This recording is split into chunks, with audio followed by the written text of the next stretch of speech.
Hello hello hello hello hello.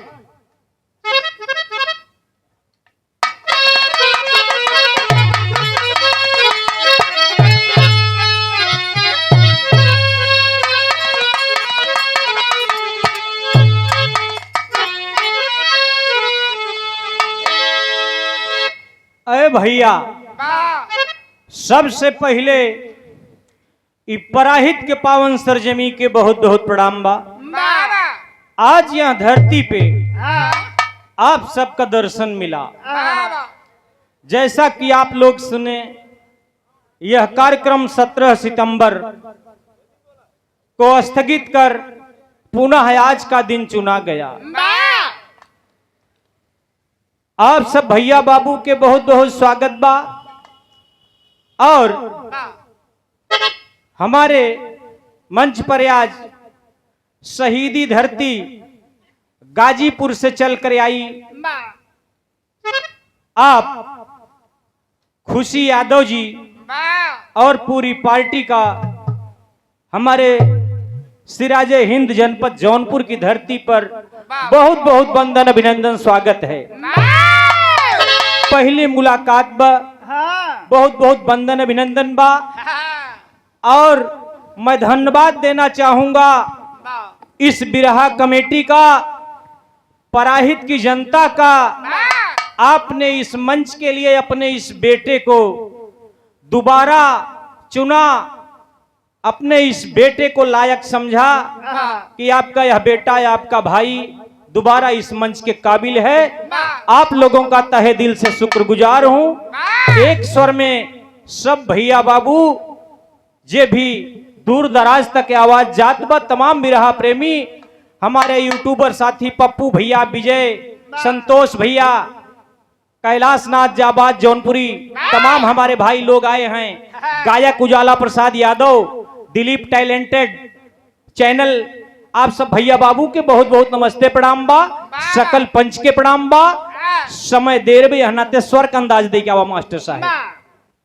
और स्वागत की कड़ी में भैया, स्वागत की कड़ी में आप पराहित के प्रथम व्यक्ति, प्रथम नागरिक, विकास पुरुष, आप श्रीमान विनोद सरोज प्रधान जी, आप साहब की ओर से सुंदर पुष्पहार, पंखुड़ियों में गुथा हुआ प्यार और ये सुंदर सा साफा देकर सम्मानित किया गया। साथ में 501 रुपए का आशीर्वाद। बहुत बहुत प्रणाम, सकल पंच के प्रणाम भैया।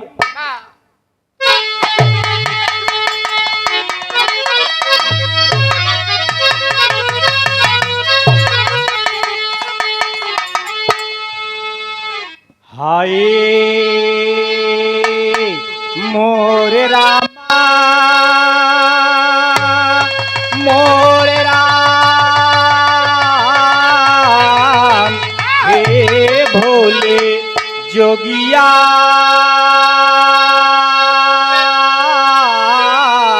हो राम।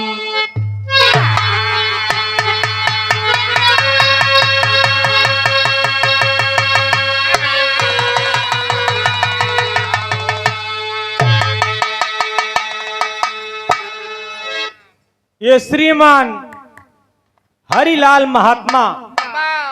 महात्मा जी की ओर से बहुत सारा प्यार दुलार मान सम्मान मिला।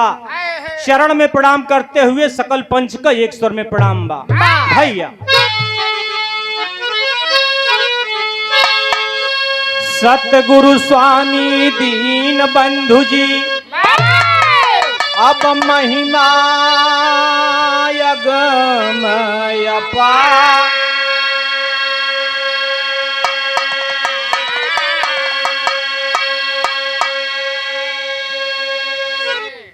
आप अगोचर अनादि अविचल, मैं हूँ मूढ़ गंवार।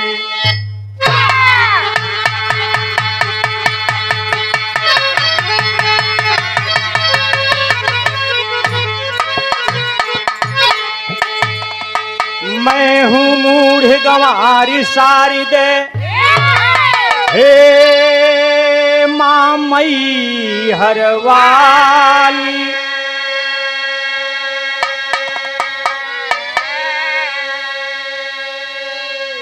बेटवा तुम्हें पुकार रहा, माँ भर दो झोली खाली।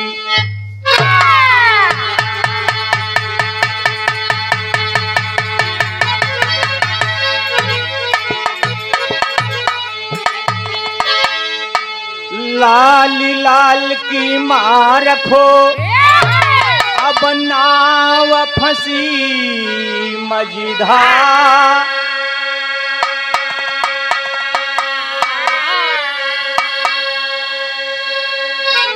बिनती बसैतनी मोरी मैया, नैया कर दो भव से पार।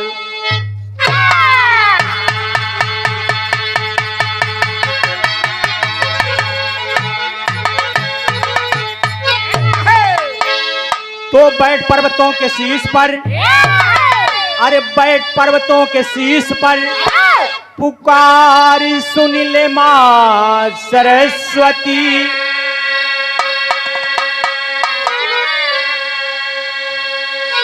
उबारा हमेशा तूने मेरी मैया, आज भी उबार ले माँ सरस्वती।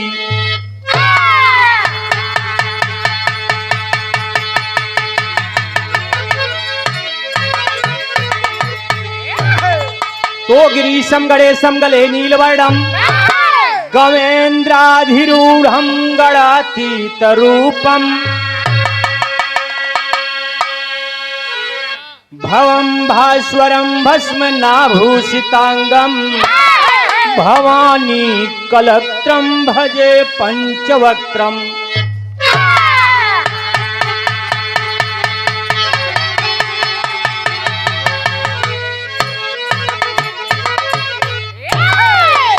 सुनने वाले भैया बाबू, श्रोता सज्जन, बेटा ई दास माई बीड़ा वाली के चरण में आराधना करते हुए कहा, बे माई, जब तक आप यहाँ बेटवा के ऊपर कृपा न करबू माई, ई बेटवा पंचन के सेवा नहीं कर सकत। कहना बा,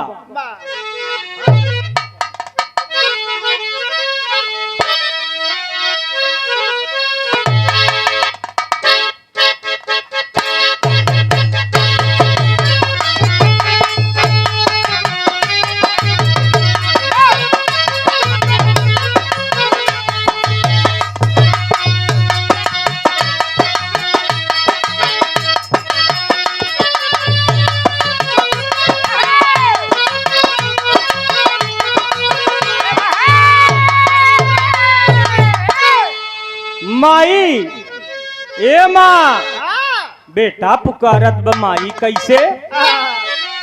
और हाथ जोड़ पैया परूं, और हाथ जोड़ पैया परूं, बिनती बार बार माई, सभा बीच आई जैतू, किरत सितार माई।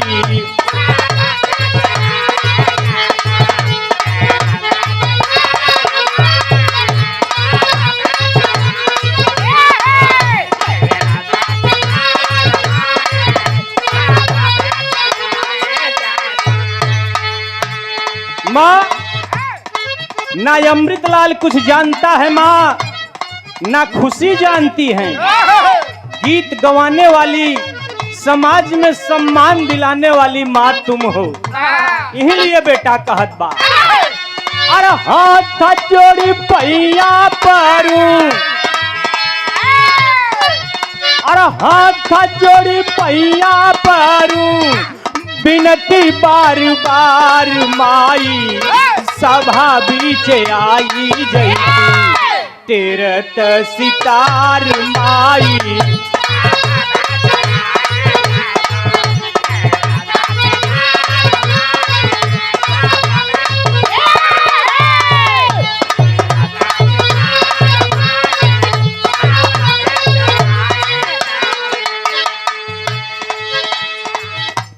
अंतरा में कहना बा। अरे हम तो या बोध रहले बोध तू धरवालू।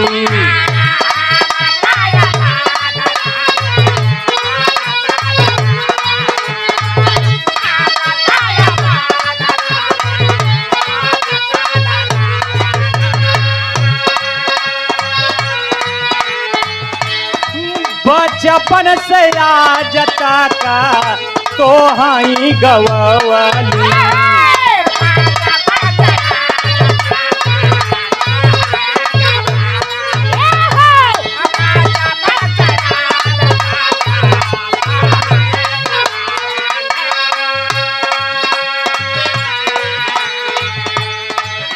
अरे आज भी गवई बिऊ माई ए माई। अरे आज भी गवई बिऊ जननी भरोसा बा तोहार माई। सभा बीच आई जैतू तेरत सितार माई।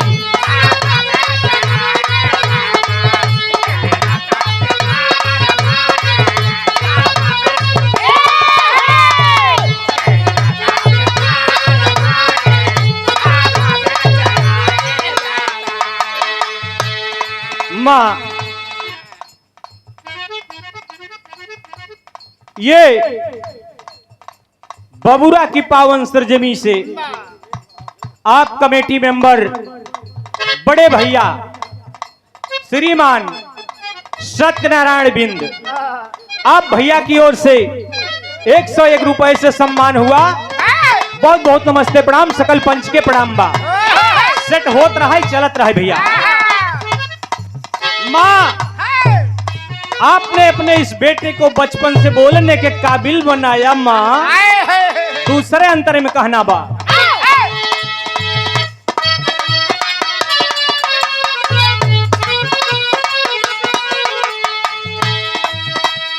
माई हर के धाम छोड़ा हंस के सवारी आवा।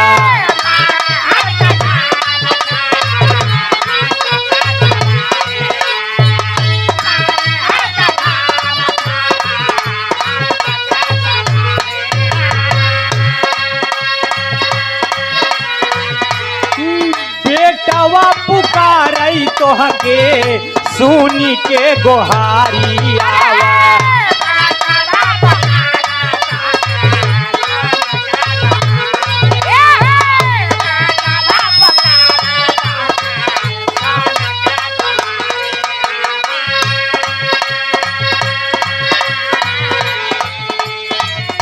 सारा गम सजावा माई। अरे सारा गम सजावा कैदा जानकार माई। सभा बीच आई जैतू तेरत सितार माई।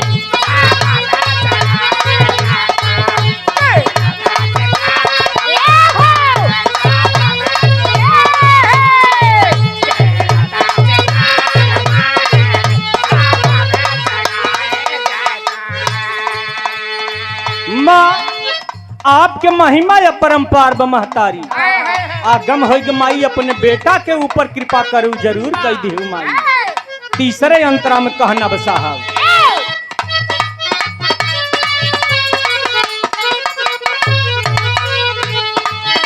अरे ताना से न बैजू के तू दिहलियू रगीनी।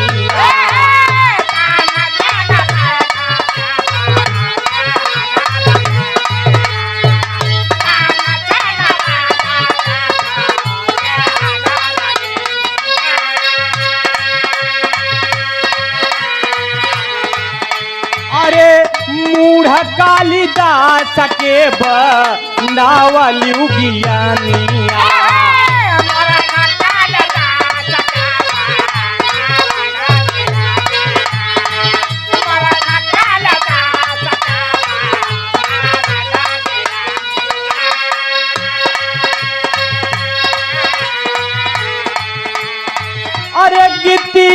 गवावा आवा ए माई अरे गीतिया गवावा आवा देई दा दुलार माई सभा बीच आई जई तेरत सितार माई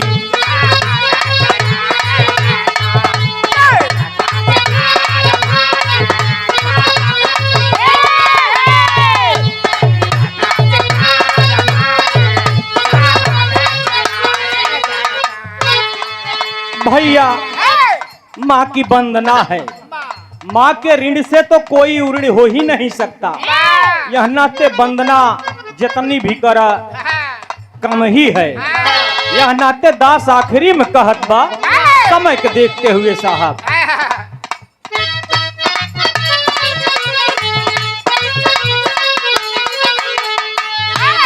अरे राम रूर राही माई तोहरो पुजरिया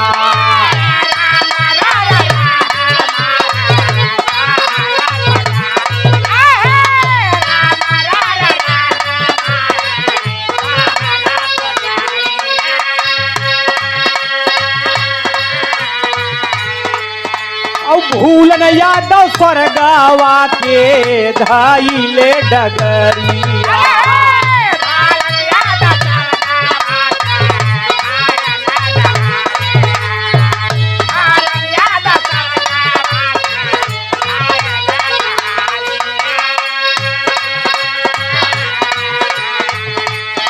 अरे बेटवा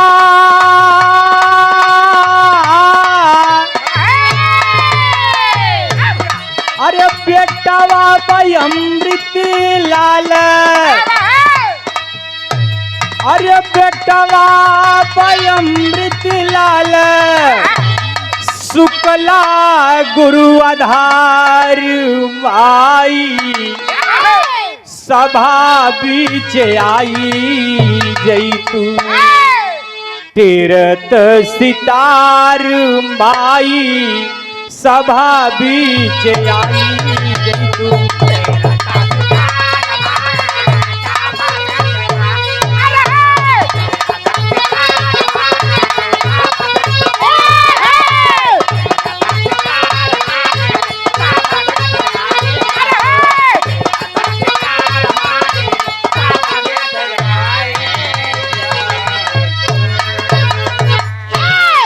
भैया माँ का वंदना हो गई। बाबू वाली कैला कई लेख भैया ज्यादा समय न लेते हुए मास्टर साहब।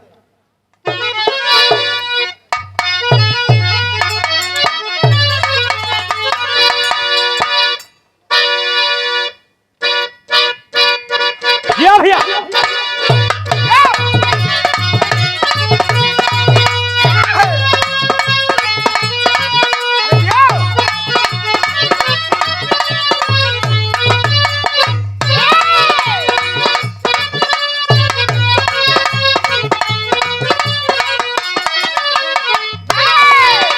भैया दुनिया के दातार और भंगी भोलेनाथ के लिए कहना बा अरे ना छप्परी ना छानी सब कहले आओ घड़दानी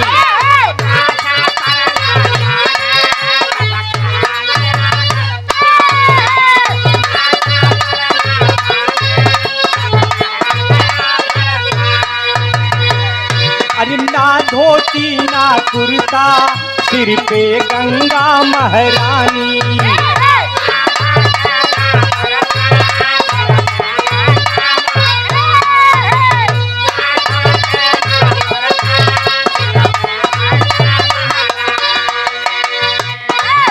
अरे ना छप्परी ना छानी सब कहले आओ घड़दानी अरे ना धोती ना कुर्ता सिर पे गंगा महारानी अरे भांगा धतूर खा ले अरे भांगा धतूर खा ले बेला पातिया हो डिम डिम अरे डिम डिम अब डिम डिम डामरू बजावे ले हमारी जोगिया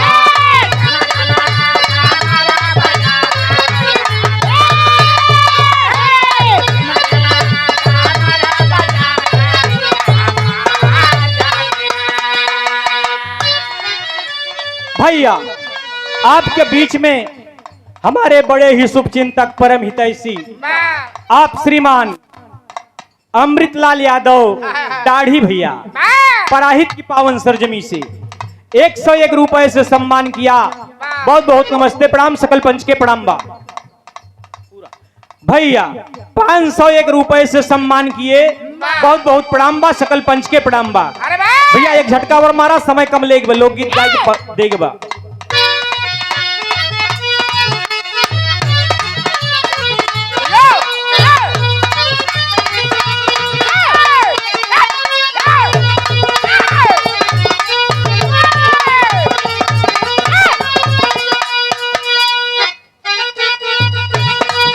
भैया